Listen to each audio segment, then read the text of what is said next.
Welcome to the deep dive. Today we're tackling something uh, really interesting for English learners, Mhm. how to actually think in English, not just translating everything back and forth in your head. Ah, yes.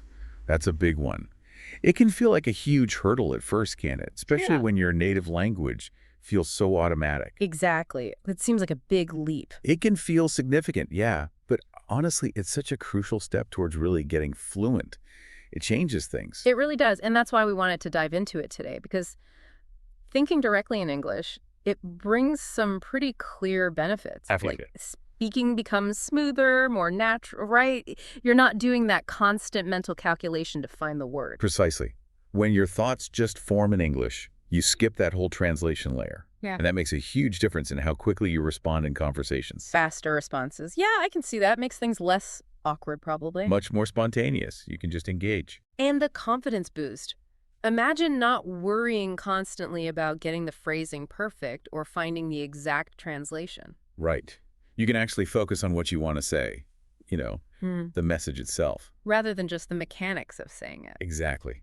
That shift is key. And it's not only about speaking, is it? I mean, thinking in English seems like it would sharpen your listening skills, too. Oh, absolutely. When your brain is already operating in English mode, let's say, you process spoken English much more easily. Like you catch more. You catch more, you understand the context better, you pick up on those little subtle things, implied meanings, stuff you might completely miss if you're busy translating. It all connects then. Better listening, more confident speaking. And it all stems from thinking directly in the language. It just leads to, well, better communication overall in English. Much richer. Okay, so that's what we're exploring in this deep dive. We'll look at why this shift is so important and the connection between language and thought itself, which is pretty fascinating. It really is. Quite profound sometimes. Then we'll get practical, actual steps you can start taking, like today. And we definitely need to talk about the common challenges, Yeah. the sticking points people run into, and importantly, how to get past them. Yeah, overcoming those hurdles. And finally, we'll give you some solid strategies for making this a habit, making English thinking something that just happens. Building consistency, that's the goal. Our aim today is really to equip you with the insights, the tools, everything you need to make that transition, to become a more fluent, more confident English speaker. Let's get into it. Right. So let's start with that connection between language and thought. Why is thinking in English such a game changer? Well, it gets into some really interesting territory. The idea that language doesn't just label our thoughts, but might actually shape them. You've probably heard of the Sapir-Whorf hypothesis. Vaguely. Yeah. Refresh my memory. It's about language influencing how we see the world. Sort of, yeah. The strong version is debated, but the weaker version, linguistic relativity, suggests that the language you speak influences how you perceive and categorize things. It provides a kind of framework. Okay, so it's not just about knowing English words, it's about how the structure of English, the grammar, influences how you process information. Exactly. When you think mainly in your native language, your brain uses that specific linguistic framework, its rules, its idioms, its ways of cutting the world. Makes sense. When you start genuinely thinking in English, you're adopting a different framework. You might notice English phrases things in ways that feel slightly different, and they can subtly shift your perspective. That's really interesting. Can you give an example? How might English structure lead to a different thought pattern? Okay, well, think about how English often puts the focus on the actor or the agent. We typically say, I broke the vase. The emphasis is on I, the person doing the action. In some other languages, the structure might naturally emphasize the state of the vase. Maybe something more like, the vase broke itself, or simply, the vase is broken. Ah, okay. Less focus on who did it. Potentially, yeah. And that subtle grammatical difference, repeated over time, could influence how speakers tend to think about things like causality or responsibility. So when you start thinking in English, you naturally start using that more agent-focused structure, which might just subtly change how you frame events in your mind. Wow. So it's like putting on slightly different glasses to view the world just by thinking in the language. That's a good way to put it, a different cognitive lens. And this Direct processing, thinking in English, it cuts out that middleman, the translation step. Right. Your brain starts building connections, making associations directly within the English system. And that's why conversations feel smoother. Yeah. Because the thought is already there in English. Absolutely. No lag time for translation. Your brain gets more used to the natural flow, the rhythms, the common patterns of English. Like that puzzle analogy you mentioned earlier. Yeah, exactly. Each language is like a different set of puzzle pieces and rules for putting them together. Thinking in English helps you intuitively see how the English pieces fit. You start recognizing grammar patterns, idioms, without consciously having to, decode them. Now, I remember reading something about this. Isn't there research connecting thinking in the target language to better fluency, maybe even other cognitive benefits? Yes, there's quite a bit of research suggesting a strong link. When your internal thought process matches the language you're speaking, you retrieve information faster, you produce language more smoothly, it's more efficient. Okay. And some studies even suggest that bilinguals who regularly think in their second language might show enhanced cognitive flexibility, better executive functions like switching between tasks or solving problems. Really, like it makes your brain more agile. That seems to be the implication. For instance, reaction time studies in language tasks often show faster, more accurate responses when people are thinking in the language being tested. So, by pushing ourselves to think in English, we're not just getting better at English. We might actually be training our brains to be more flexible overall. It's a powerful side effect, potentially. It encourages that linguistic flexibility, allows quicker processing, more direct communication, and all of that naturally builds speaking confidence. Okay, this is compelling stuff. We see why it's important, how it connects to thought itself. So let's get practical. What can someone actually do, starting now, to train their brain for this? Right. The good news is it doesn't have to be some massive overhaul of your life. It's really about small, consistent habits. Okay, like what's a simple starting point? One of the easiest and really effective things is just to start describing things around you in English. So like I'm sitting here, this is my microphone, it's black, the pop filter is round, that kind of thing. Exactly that. Simple observations. You could do it silently in your head or even quietly out loud if you're alone. Just consciously putting English labels on objects, people, situations in your immediate environment. At home, on the bus, waiting for coffee. Just narrating your surroundings internally. Yeah, it's like building that first layer of direct English connection to your world. Okay, that makes sense. What's next? Building on that, try thinking in English during your everyday activities. As you're doing things, narrate them mentally in English. So if I'm cooking dinner, instead of my usual internal chatter, I'd think, okay, I need to chop the onions. Where's the cutting board? Ah, here it is. Precisely. Washing dishes, getting ready, walking somewhere, I'm locking the door. It looks like it might rain. Even super simple sentences help train your brain to process thoughts directly in English. It feels like a natural step up from just naming things. Now you're putting them into action sentences. Exactly. And then the next step, which might feel a bit weird at first, Oh, what is it? talking to yourself in English out loud when you're alone, obviously. Ah, the self-talk. Yeah. Okay, like actually saying things. Yeah. It might feel strange, but verbalizing those thoughts helps solidify that brain-to-mouth connection in English. If you're getting dressed, okay, which shirt should I wear? Maybe the green one. Does it need ironing? I can see how that would force you to actually produce the language, not just think it. Good practice for vocabulary and sentence structure in a totally safe space. Exactly. No pressure. And then there's immersion, of course, using English media. Right. Movies, TV shows, podcasts like this one. YouTube videos, music, audiobooks, anything you can listen to or watch in English. Surround yourself with it. And the key is trying not to rely on subtitles all the time, right? Yeah. Try to process it directly. That's the ideal goal, eventually. Start with things you genuinely find interesting, maybe stuff you'd watch in your native language anyway. Subtitles are fine at first, definitely helpful. Sure. But make a conscious effort, as you get more comfortable, to switch them off sometimes. Or maybe just use English subtitles. Force your brain to grapple with the spoken language directly. Train the ear, train the brain. Okay, what about interacting with actual people? Crucial. Absolutely crucial. You need to talk to other English speakers. Language exchange partners? Friends? Yeah, or online communities. Anything that gets you into real conversations, because Yep. that forces you to think on your feet, to respond spontaneously in English. Right, that real-time pressure really makes you forge those direct English pathways. It really does. And there are loads of websites and apps now to find practice partners, so it's more accessible than ever. Good point. Okay. Okay, one more practical tip. Keep an English journal or notebook. Writing things down. Yeah. Write about your day, your thoughts, feelings, whatever comes to mind, but do it in English. It reinforces thinking in English, helps you practice structuring thoughts, and solidifies vocabulary and grammar. And the focus isn't perfection, right? It's just practice. Exactly. Don't worry about perfect grammar. Just get the thoughts down in English without translating first. It's a private space to work things out. Okay, so let's recap those. Describe your surroundings, think in English during daily tasks, talk to yourself, immerse in media, practice with speakers, and keep an English journal. That's a pretty solid toolkit. It is. And doing a mix of these consistently will really speed things up. But it's also important to talk about the challenges people face, because it's not always smooth sailing. Right. Good point.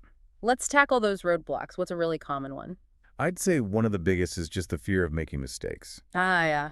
The perfectionism trap. Totally. When you start trying to think and speak more in English, you become very aware of potential errors. Grammar, pronunciation, wrong word. It can make you hesitant. It feels vulnerable putting yourself out there when you know you're not perfect. It really does. But here's the thing you absolutely have to internalize. Mistakes are not just normal. They are essential for learning. Think about learning your first language as a kid. Oh, endless mistakes. Gibberish, probably. Exactly. And you learn through those mistakes.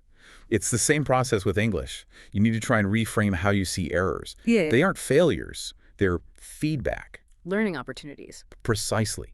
Each mistake shows you something you need to work on. So instead of letting the fear stop you, try to embrace them, learn from them, and keep going. Your accuracy will improve over time. Shifting from fear to curiosity, maybe. Okay, what's another hurdle? Feeling overwhelmed is a big one, too. English has so much vocabulary, so many grammar nuances. It can feel like this massive mountain to climb. Yeah, how will I ever learn all this? Right. That feeling can be paralyzing. The key here is don't try to learn it all at once. Break it down. Small chunks. Tiny chunks even. Focus on consistency over quantity. Set really small, achievable goals. Maybe learn just 3 new words this week. Or commit to just 10 minutes of thinking in English while you make breakfast. Manageable steps. Exactly. Gradual, consistent effort beats trying to cram everything in and then burning out. Celebrate the small wins. Okay.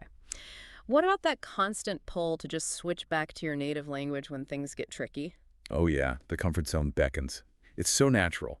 You hit a word you don't know or a complex idea and bam, your brain wants to revert to what's easy. Happens all the time. It does. But you have to consciously resist that urge as much as you can. When you feel stuck, try to find another way to say it in English. Simplify the sentence. Use words you do know. Paraphrase. Circumlocution, they call it, talking around the word. Exactly. It's actually great practice. The more you push through those difficult moments in English, the stronger that English thinking pathway becomes. Start simple and gradually push yourself with more complex thoughts. Building that mental muscle makes sense. What if someone feels like they just don't have opportunities to practice? Maybe they don't live in an English-speaking place. That's a valid concern. But honestly, today, with the internet, there are so many ways to create opportunities. Like the online communities and apps you mentioned. Yes. Language exchange apps, online forums, finding virtual conversation partners. Plus, the self-talk we discussed, the journaling, those are things you do alone. And never underestimate immersion through media. Right, just listening and watching. Even passive listening helps your brain absorb the sounds, the rhythm, the structures. It all contributes over time. You have to be a bit proactive in creating your own immersion bubble sometimes. So, lack of local speakers isn't necessarily a dead end. Okay, final challenge. Just general frustration with slow progress. Language learning takes time. Training your brain to think differently takes time, and it's rarely a straight line upwards. Yeah, you hit plateaus. You definitely hit plateaus. You might feel like you're not getting anywhere, even though you are. It's so important to be patient with yourself. And celebrate the small wins, like you said before. Absolutely. Did you understand a bit more of that movie this time? Did you manage a short chat without translating too much? Did you realize you were just thinking in English for a minute without trying? Acknowledge that. Pat yourself on the back. Those small victories fuel the journey. It's a marathon, not a sprint. Great reminder. Okay, so we know the challenges. We have some strategies. How do we make this stick? How do we build this thinking in English thing into a lasting habit? Consistency is the name of the game. And again, small is beautiful. Don't aim for hours a day right away. Start small, stay consistent. Exactly. Set tiny, achievable daily or weekly goals. Like, I will think in English while I brush my teeth, or I will describe my commute in my head in English. Make it concrete and easy to achieve. Yes. So you build momentum, and it doesn't feel daunting. Another great way is to link it to an existing habit. Habit stacking. Kind of, yeah. Like, every time I pour my morning coffee, I will think about my plans for the day in English for 2 minutes. Connect it to something you already do automatically. Smart. That makes it much harder to forget or skip. What about using tech, apps, and tools? They can definitely help. Apps like Duolingo, Memrise, Babbel, great for vocabulary, quick grammar exercises. Even 5–10 minutes a day keeps English active in your brain. Reinforcement. Yeah. And listen to English podcasts. Follow English teaching YouTube channels during your commute or downtime. It's about constant, low-level exposure alongside the active thinking practice. Keeps the immersion going. And the social side, finding communities. So important for motivation and real practice. Joining an online group, finding a reliable language exchange partner, maybe even a local conversation club if possible. Makes it more real, more engaging. Absolutely. Talking to real people gives you immediate feedback and forces you to use your English thinking skills in real time. It makes it less of a theoretical exercise. Good point. And the final piece for making it last. Track your progress and celebrate those wins. I keep coming back to this, but it's vital. Because it fuels motivation. It really does. Notice when something feels easier than it used to. Maybe you understand a song's lyrics better. Maybe you went a whole day without consciously realizing you were thinking in English sometimes. Acknowledge it. Write it down even. Positive reinforcement works wonders for building habits. Fantastic. Okay, so let's pull this all together. We've looked at why thinking in English is so important for fluency, confidence, even listening. We explored that deep link between language and thought. We gave you practical steps, describing things, daily activity narration, self-talk, media immersion, speaking practice, journaling. Lots of tools in the box. And we talked through the common hurdles: fear of mistakes, feeling overwhelmed, switching back, lack of opportunity, frustration, and how to tackle them. And finally, how to build consistency. Small goals, routines, using tools, finding community, and celebrating progress. Yeah, so the main message here really is that thinking in English, it's a skill, it takes practice, consistent practice. It absolutely does. It won't happen instantly, but if you keep at it using these strategies, you will see progress. Guaranteed. So we really want to encourage you, the listener, to just pick 1 or 2 of these small steps. Maybe start describing your room in English tonight, or try thinking in English during your breakfast tomorrow. Just start small. Integrate it gently into your routine. And remember, language learning has good days and bad days. It ebbs and flows. Totally normal. Don't beat yourself up if it feels hard sometimes. Every little bit of effort counts. Be kind to yourself. Celebrate the small victories. Consistent daily practice, even if it's short, is the absolute key. It truly is. So our final thought for you today is embrace this journey. Trust that you can improve with consistent effort. Enjoy the process of unlocking this more direct way of experiencing the world through English. Welcome to the Deep Dive. Today, we're getting into something really interesting for English learners. Training your brain to actually think in English. Ah, yes. That's a big one. It is, isn't it? And if English isn't your first language, that might sound, well, pretty challenging. It can seem like a huge leap. Definitely. But stick with us here because it's actually a skill you can totally learn. Absolutely. Yeah. And a payoff is huge. It can really dramatically improve how you use English. Yeah. In what ways?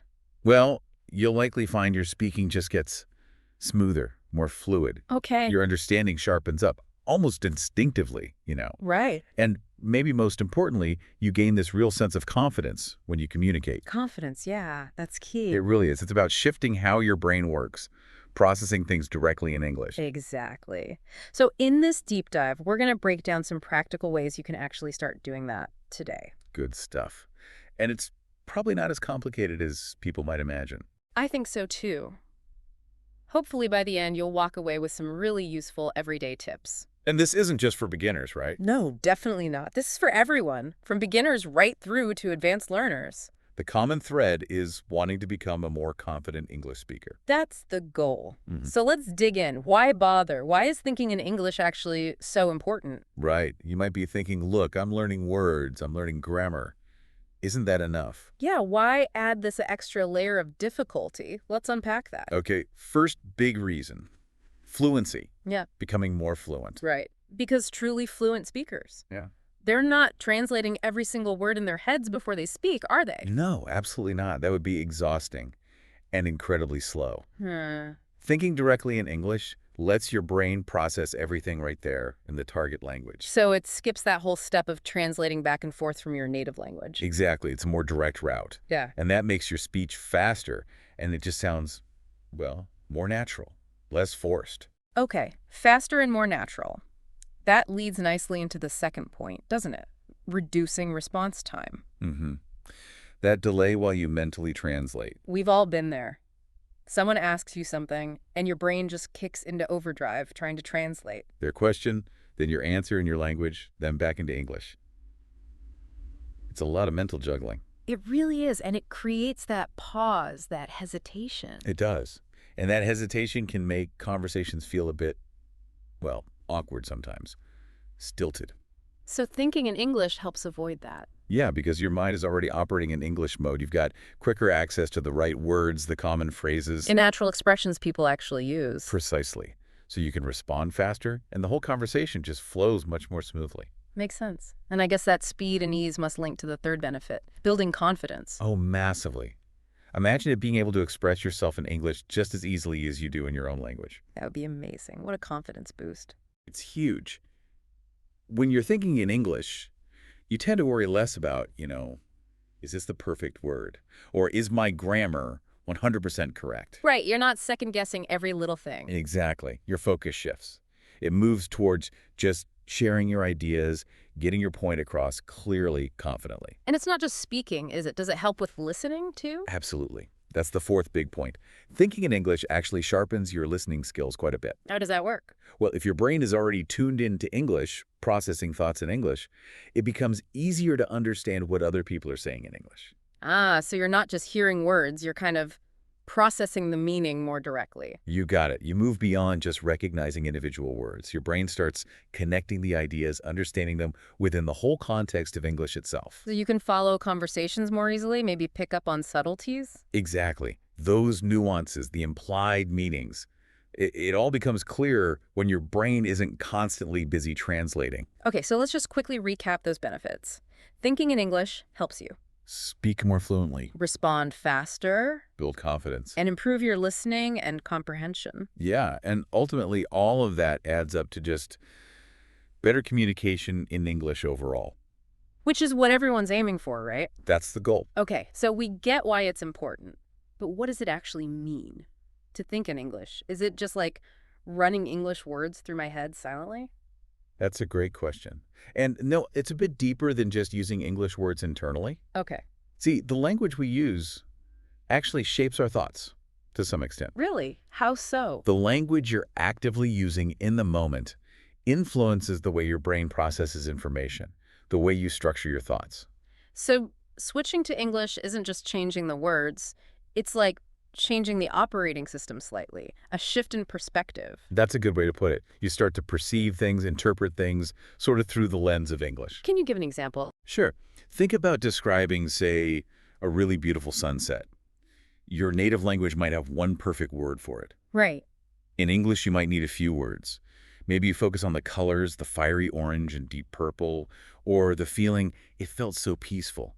It offers a slightly different angle on the same experience. Ah, I see. So it's less about direct translation and more about your brain starting to connect ideas within the English framework. Exactly that. You start forming your initial thoughts in English, experiencing things directly through the language. Which naturally makes expressing them in English easier, less of a hurdle. Precisely. Imagine you're in a fast English conversation.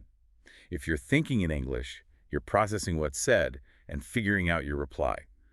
All in English. No mental pause needed for translation. Right. It leads to that smoother, more natural back and forth. Understanding and responding without that lag. It's almost like different languages are different toolkits for making sense of the world. That's a nice analogy. Thinking in English gives you fluent access to the English toolkit. The mental puzzle pieces just fit together more easily in English. And you start seeing the patterns in English more clearly. You do. When you consistently think in the language, you get a better feel for how it works, its rhythms, its common structures, which helps you use it more effectively, more intuitively. I read somewhere that people who think in the language they're speaking are often better problem solvers too. Any truth to that? Yeah, there's research suggesting that.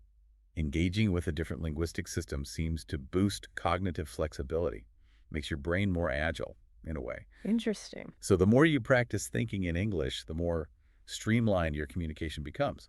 Clearer, quicker expression. Okay, so thinking in English makes the brain more flexible, helps process ideas faster, lets you share them more easily, and builds that all-important confidence. That sums it up nicely. Right.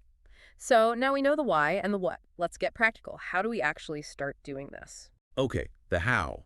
And the good news here is you don't need to, flip a switch and change everything overnight. Phew, that's a relief. It's really about making small, consistent adjustments, building the habit gradually. Small steps. Okay, I like the sound of that.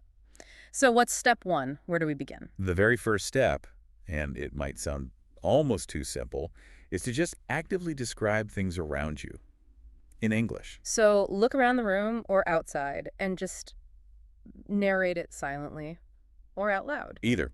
Whatever you're comfortable with. Start with simple objects, people, situations. If you see a book, Instead of just thinking book. try forming a sentence.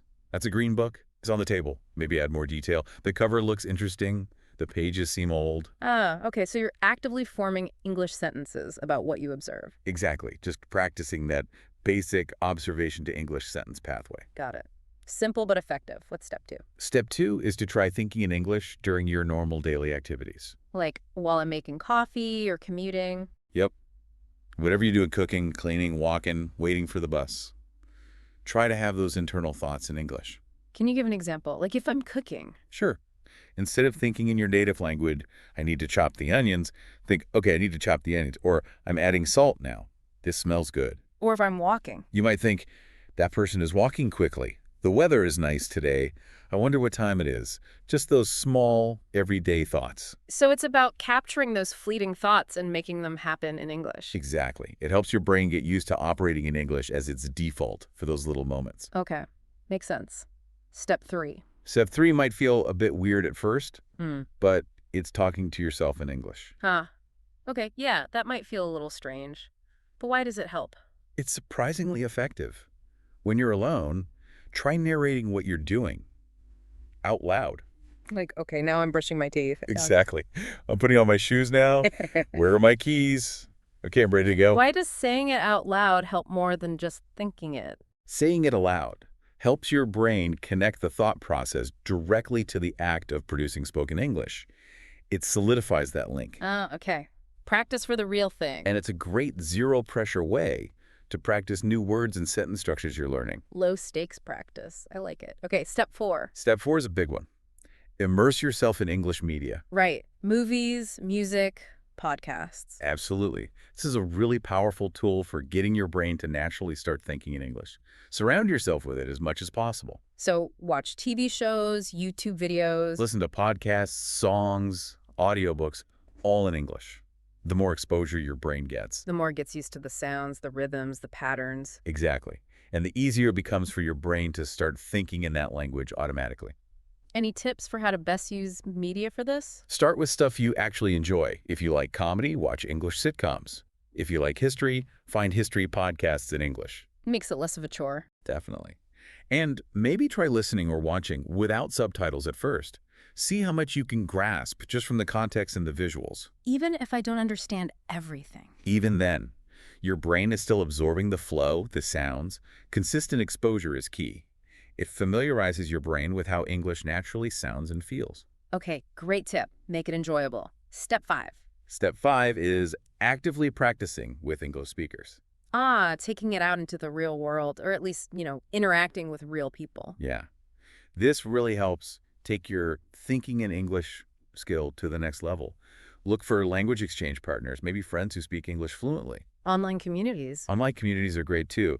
When you're in real conversation, your brain has to think quickly and respond in English. It forces the issue in a good way. It does. It bridges that gap between just thinking internally and actually communicating externally. What if finding native speakers is difficult? Totally understandable.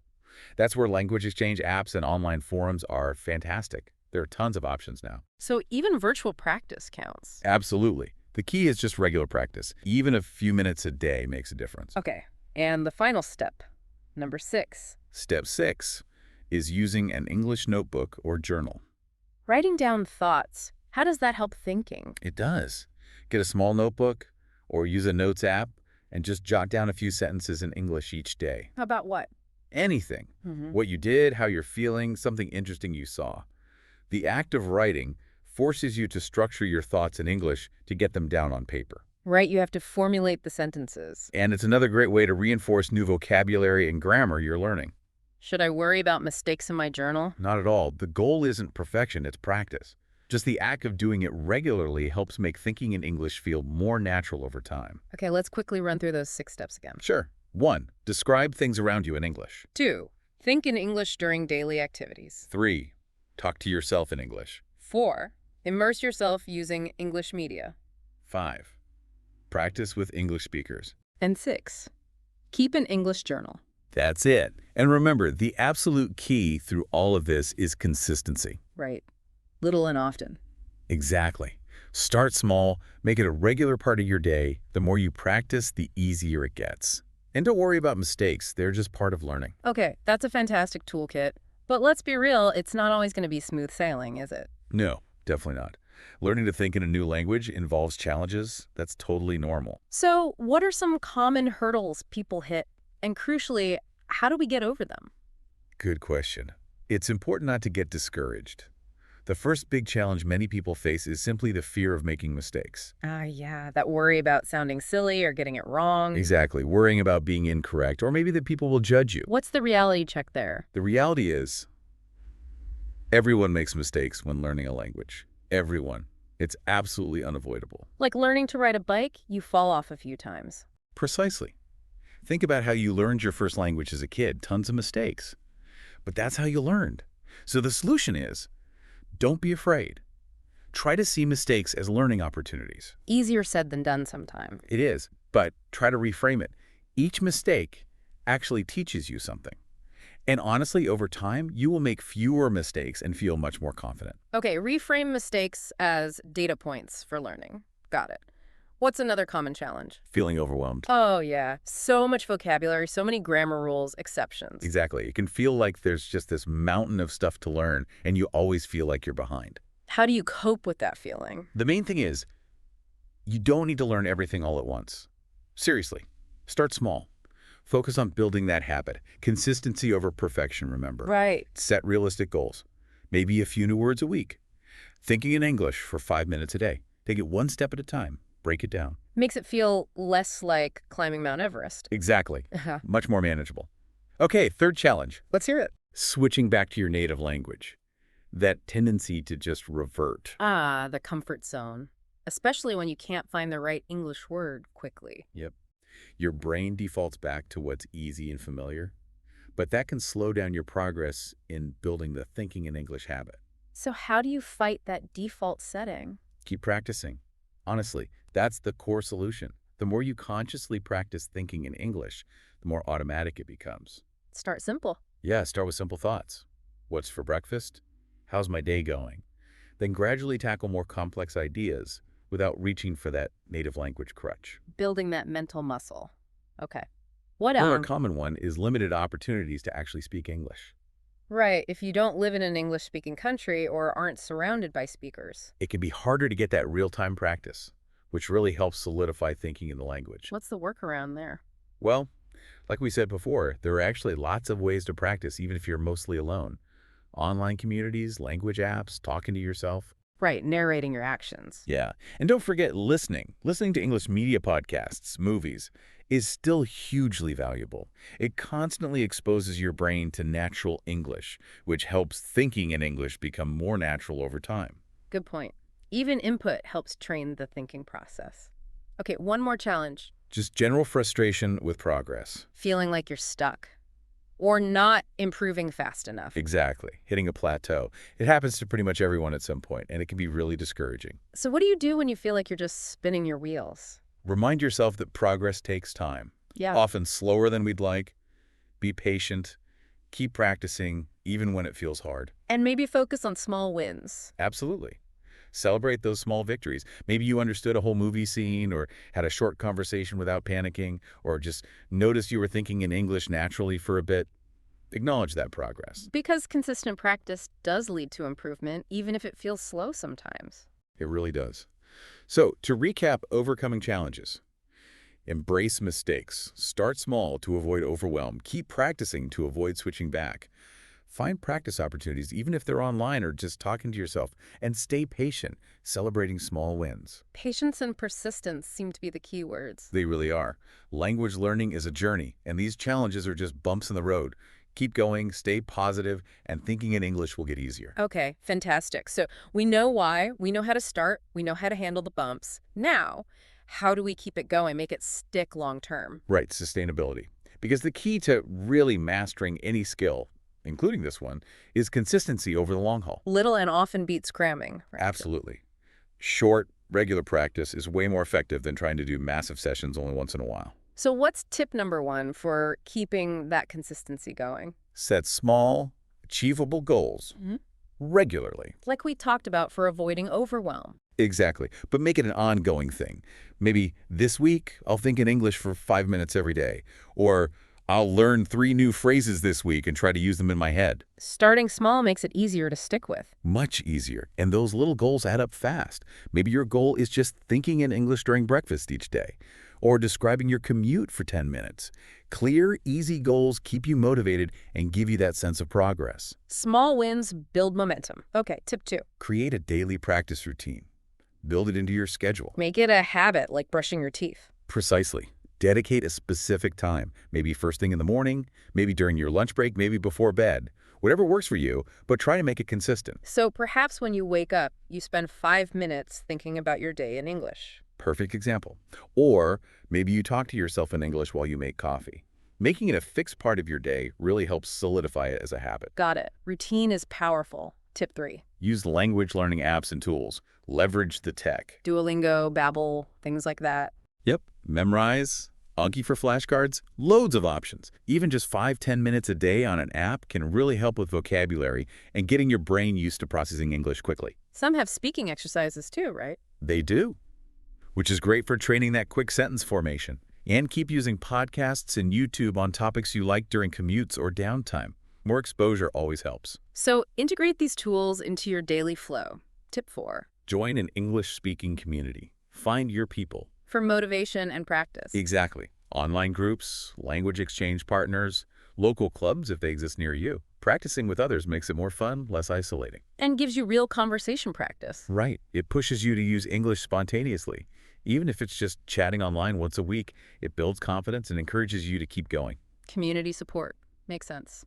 And the final tip, number 5. Track your progress and celebrate those small wins. We mentioned celebrating wins before, but tracking too. Yeah. Language learning is long-term. It's easy to forget how far you've come. So actively notice when things get easier, when you understand more of that TV show, when you go a whole day without mentally translating as much. Acknowledge the improvement. Definitely. Maybe even jot it down. Hey, I managed a 5-minute chat mostly in English today. Remembering your progress is huge for motivation. Positive reinforcement works. Okay, let's recap those 5 tips for keeping practice going. 1. Set small, achievable goals. 2. Create a daily routine. 3. Use apps and tools. 4. Join a community. And 5. Track progress and celebrate wins. And the underlying theme is? Consistency. Whatever you do, just keep doing it regularly. Make English part of your life. Be persistent, try to enjoy it, and the results will come. Fantastic. So as we wrap up this deep dive, we've really covered a lot. We have. The importance of thinking in English, how it links to how our brains work. Practical steps to get started. Yeah. Ways to overcome those inevitable challenges. And how to keep that practice going consistently for the long term. And I think the biggest takeaway really is that this is a skill you can develop. It takes time, it takes consistent effort. But it's achievable. By taking those small steps we talked about, describing your day, listening to English stuff you enjoy, practicing with someone. And making them daily routines. You will see progress. Remember, there will be ups and downs. That's normal. But every step forward, however small, is progress. And maybe most importantly, don't be too hard on yourself. yeah, be patient. Celebrate those little victories. Because each one really does bring you closer to that goal. So the final word is just keep practicing, stay consistent. Every day is a new chance to improve. Absolutely. You've got this.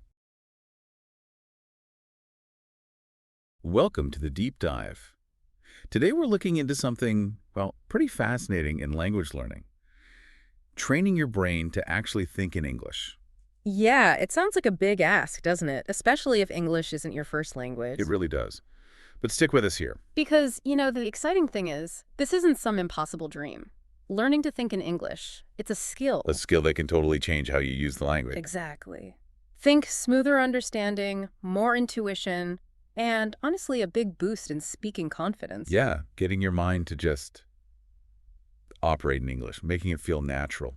So in this deep dive, we're going to unpack how you can actually start doing that, like today. We'll break it down step by step, and it might be easier than you think to get started. And by the end, you'll walk away with some really practical, everyday tips. Things you can actually weave into your life, to make thinking in English feel like a habit, a real habit. So yeah, whether you're just starting your English journey or you've been at it for a while. This should really help unlock that next level.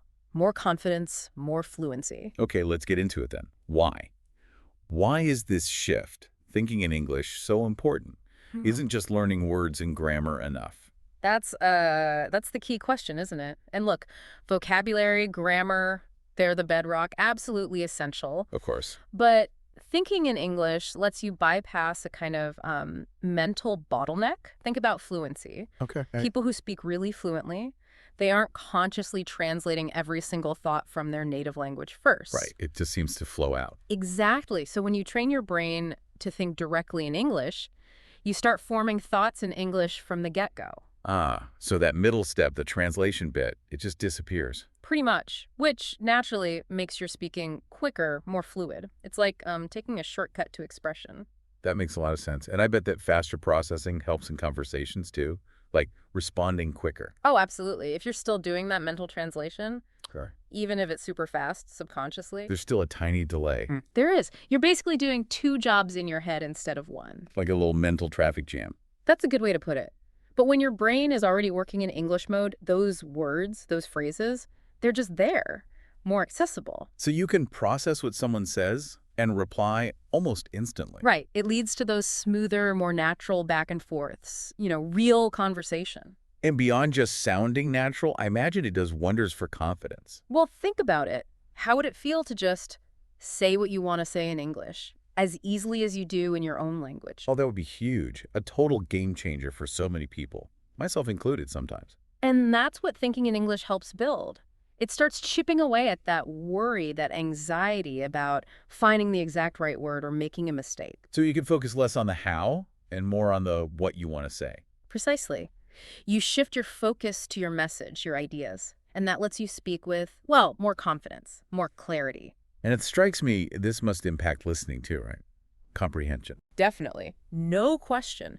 When your brain gets used to processing thoughts in English, it gets much better at tuning into spoken English. So you're not just hearing words flying at you. Exactly. You're not just decoding. You start connecting ideas within that English framework. You understand the context better. Picking up on the nuances, maybe, the things between the lines. That's right. So yeah, putting it all together, thinking in English is like a catalyst. You speak more fluently, you respond faster, You feel more confident. your listening gets sharper. It all leads to just, well, better communication overall. Okay, we're sold on a why. But let's dig into the what. What does it really mean, thinking in English? Is it just, using English words inside my head? Or is there something more going on? Yeah, like how language shapes thought. That's a really insightful question. And yeah, it's definitely more than just swapping words. Our thoughts and language are, well, they're deeply connected. How so? The very structure of a language, the way it carves up the world, can subtly influence how we think about things, how we perceive reality even. Whoa, that's a big concept. Can you give an example, like a concrete one? Sure. Think about describing a beautiful sunset. Your native language might have very specific, maybe poetic words or phrases for it. Yeah. English might require a slightly different kind of description, different adjectives, maybe a different focus. It offers a slightly different angle, a different perspective. So it's not just different words, but potentially a slightly different way of seeing the sunset. In a subtle way, yes. Or think about time. Some languages have grammar that really emphasizes if an action is finished or ongoing. That might subtly shape how speakers, conceptualize the flow of time itself. That's fascinating. So when we start thinking in English, we're kind of engaging with the world through that specific English lens. You are. You start connecting ideas directly within that system, that linguistic framework. You skip the translation detour. So back to conversations. Yeah. If I'm thinking in English already, my brain's just processing and responding all within English. No back and forth. Exactly. It's much more direct, efficient. Think of it like learning your way around a new city. Right. At first, maybe you rely on a map in your own language, constantly translating street names, but eventually you learn the layout directly, you see the landmarks, you know the routes and their context. You navigate intuitively without the map. Precisely. You develop that internal map in English. That's a really helpful way to think about it. And there's actually research suggesting that people who think in the language they're speaking tend to be more fluent and even better at, say, problem solving in that language. Really? So it streamlines your thinking somehow. It seems to. Operating within one system, It just makes cognitive processes smoother. So we're not just improving our English, we're making our brains potentially more, like, agile when working in English. That's a great way to put it. The more you practice thinking in English, the more flexible your brain becomes. Faster processing, more confidence, expressing ideas. It all connects. Okay, this is all incredibly motivating. So let's get practical. How do we actually start doing this? It still feels like a huge mountain to climb. It can seem that way for sure, but it's really about small, consistent steps. You're not flipping a switch overnight. You're building habits gradually. Right, small steps. So step one, really simple, start describing things around you in English. Consciously. Naming things. Naming, describing. Throughout your day, just mentally label stuff. Objects, people, what's happening. Silently in your head is fine, especially if you're out and about. Okay, like, that's a green book, it's on the table. That kind of thing. Exactly that kind of thing. Look at your desk. My laptop is open. There's a coffee cup next to it. It's half full. Describe your room, your clothes, the weather, your lunch. Just constant little internal observations in English. Yes. Actively forming simple English sentences about your immediate world. It starts wiring your brain that way. Okay, I can see doing that. What's next? Step two builds on that. Start thinking about your actions in English during your daily routines. How's that different from describing? Describing is often static objects. This is about the process, the sequence of things you're doing. Ah, okay. So when you're cooking dinner, cleaning the house, commuting, whatever, try narrating it mentally in English. Like a little voiceover. Exactly. Yeah. Okay, I need to chop these onions. Now I'm adding the pasta to the water. That bus is running late today. This queue isn't moving. Little everyday thoughts, but forcing them into English. Right. These small internal monologues really help.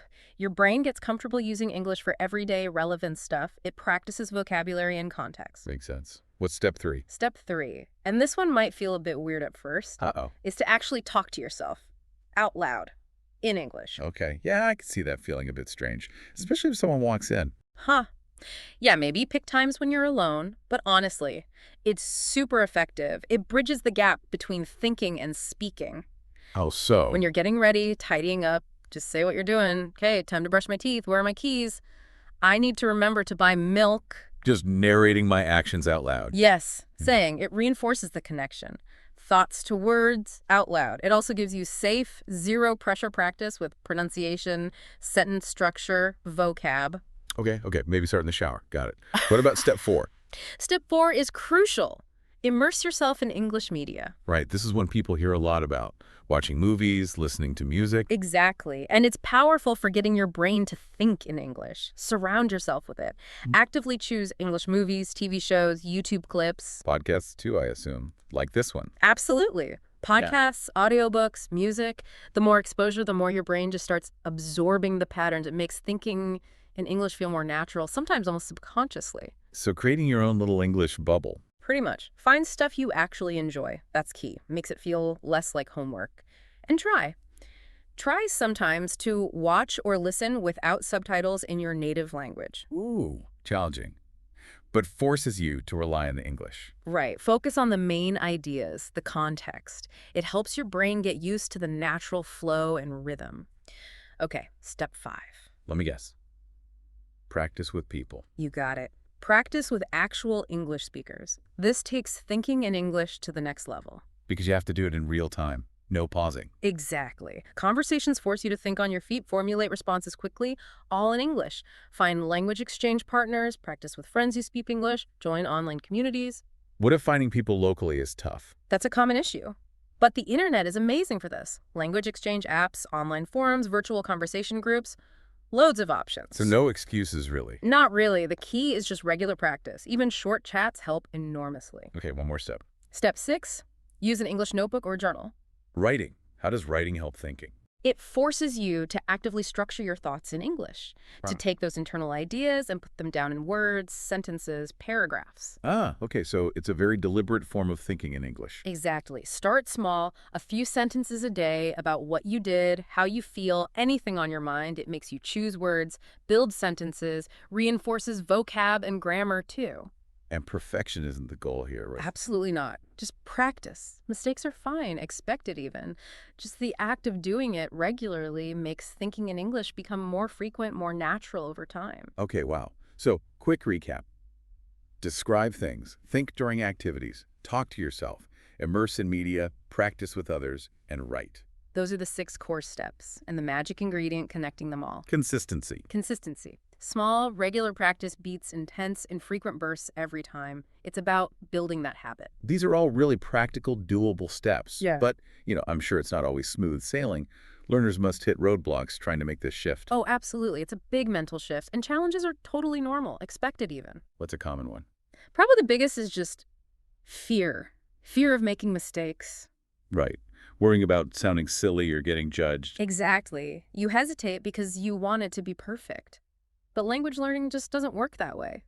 Everyone makes mistakes. Think about learning your first language as a kid. Yeah, we definitely weren't perfect then. Not even close. And those mistakes were how we learned. It's the same with English. So the solution is, don't be afraid. Easier said than done sometimes. True. But try to reframe it. See mistakes not as failures, but as, data points, learning opportunities. Each one shows you something you can improve. Okay, shift the mindset. What else trips people up? Feeling overwhelmed. English is huge. Yeah. So much vocabulary, so many rules. It can feel daunting. Like you'll never learn it all. Exactly. So the solution there is start small. Don't try to boil the ocean.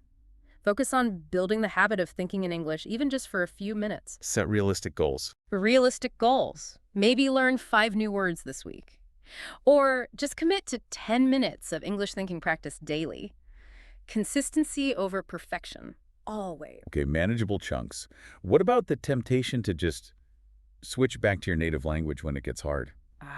The comfort zone. It's so easy to revert, especially if you don't know a word in English. Totally. Your brain just wants the easy path. It does, but that hinders building the English thinking habit. The key is gentle persistence. Catch yourself switching back and consciously redirect to English. Start simple. And just keep trying to stay in English, even if it's basic thoughts at first. Precisely. It gets easier and more natural the more you do it. You gradually handle more complex thoughts. Another challenge must be just finding opportunities to practice, especially if you're not in an English-speaking country. Yeah, that's a big one for many learners. Limited real-world immersion. So what's the workaround? Get creative. Use those online communities, the language exchange apps we talked about. Practice talking to yourself seriously and maximize that media immersion. Listen constantly, absorb it. Create your own immersion bubble again. Exactly. And finally, there's frustration, feeling like you're stuck, not improving fast enough. The plateau effect. It's real. Progress isn't always linear. It takes time, sometimes longer than we want. So the advice is? Patience. Be patient with yourself. Stick with the consistent practice. And crucially, celebrate the small wins. Notice the little improvement. Yes! Did you understand a bit more of that movie? Did you manage a short conversation without panicking? Acknowledge that. It keeps you motivated. Okay, so to recap, overcoming challenges. Embrace mistakes, start small, stay in English, find practice opportunities creatively, and be patient, celebrating progress. That sums it up nicely. It's a journey, and these bumps are just part of learning the route. Keep going. Great advice. So we know how to start, we know how to tackle challenges, but the real key is making this stick long term, right? How do we keep the practice going consistently? Absolutely. Consistency is everything for making this a real lasting habit. And regular practice, even short bursts, is the way. So how do we make that happen? Well, first off, setting those small, achievable goals we mentioned is vital for maintaining practice, too. Can you give some examples again for keeping it going? Sure. Maybe it's I will think in English for the first 5 minutes after I wake up every day. Or I'll learn 3 new food words this week and use them when I think about meals. Or I'll describe my commute in English for 10 minutes. Exactly. Small, concrete, achievable. It makes sticking with it so much easier. And those little bits add up hugely over time. Right. And another tip. Integrate it into your existing daily routines. Piggyback the habit onto something you already do. Like habit stacking. Precisely. Find those moments. Maybe while you brush your teeth, think about your day in English. During your coffee break. While walking the dog. Make it automatic, part of the schedule. Yeah. So maybe when you wake up, before you even grab your phone, spend 2 minutes thinking, okay, today I need to go to work, then I have that meeting at 10, I should prepare. All in English. Ties it to something concrete. Makes it harder to forget. Exactly. Another great way to keep practicing consistently is using language learning apps and tools. Duolingo, Babbel, Memrise, those kinds of things. Yeah, those are great for vocab building. Even just 5 or 10 minutes a day on an app keeps the language active in your brain. And some have speaking practice too, right? They do, yeah. Which directly helps with thinking and speaking. And don't forget podcasts and YouTube channels specifically for English learners, or just about topics you like, but in English. Passive learning during commutes or chores. Perfect for that. Keeps your brain immersed, keeps you absorbing the language patterns almost effortlessly. And community. We talked about practicing with others, but how does that help with consistency? It adds motivation and accountability. Joining an online group, having a regular language exchange partner, even a local club. Makes it more social, less like a chore. Exactly. It's more fun. You look forward to it. And knowing someone else is expecting you or just sharing the journey can be a huge motivator to keep showing up. Real conversations push you too. They really do. Builds confidence, makes you want to keep improving. Even short, regular interactions make a big difference. And finally, you mentioned celebrating wins before. That's important for staying motivated too. Hugely important. You have to track your progress, notice the improvements. Otherwise, it's easy to feel like you're spinning your wheels. So actively look for signs of progress. Yes. Hey, I understood that whole song. Wow, I went a whole hour thinking only in English.